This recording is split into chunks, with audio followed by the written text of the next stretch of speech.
Hi friends, good evening. అందరికీ నమస్తే. Welcome to మన నిర్మల్ ఛానల్. నేను మీ రమణ. కంటెస్ట్ చివరి వరకు చూడండి, లైక్ అలాగే షేర్ చేయండి, ఛానల్ సబ్స్క్రైబ్ చేయండి. ఇక కంటెంట్కి వస్తే ఈరోజు బ్యానర్ వార్త రైతు డిస్కమ్ రెడీ అని ఆంధ్రప్రభలో ఇచ్చారు. వచ్చే నెల అంటే జూన్ 2వ తేదీ నుండి రైతు డిస్కమ్ తన కార్యక్రమాలను ప్రారంభిస్తుంది. ఈ రైతు డిస్కంలోకి వ్యవసాయ విద్యుత్ వినియోగదారులు, మిషన్ భగీరథ మరియు మేజర్ వాటర్ వర్క్ సర్వీస్ అన్ని కూడా బదిలీ అవుతాయండి. అలాగే ఈ రైతు డిస్కంకి కోసం ఉద్యోగాల ఆప్షన్ కోసం టీజీ, ట్రాన్స్కో, జెన్కో, ఎస్పీడీసీ, ఎన్పీడీసీల నుంచి కూడా దరఖాస్తులు ఆహ్వానం పలకడం జరిగిందండి.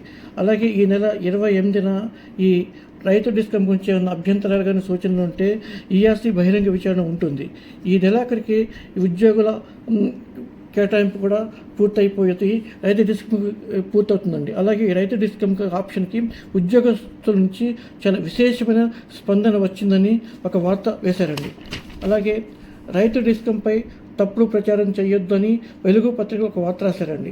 ప్రభుత్వం చట్ట ప్రకారంగా 3వ డిస్కం ఏర్పాటు చేస్తుందని, ఈఆర్సీ అనుమతి రావడం ఇంకా కొంత సమయం పడుతుందని, ఈ రైతు డిస్కంపై తప్పుడు ప్రచారం చేయవద్దని ఆఫీసర్స్ కోరారు.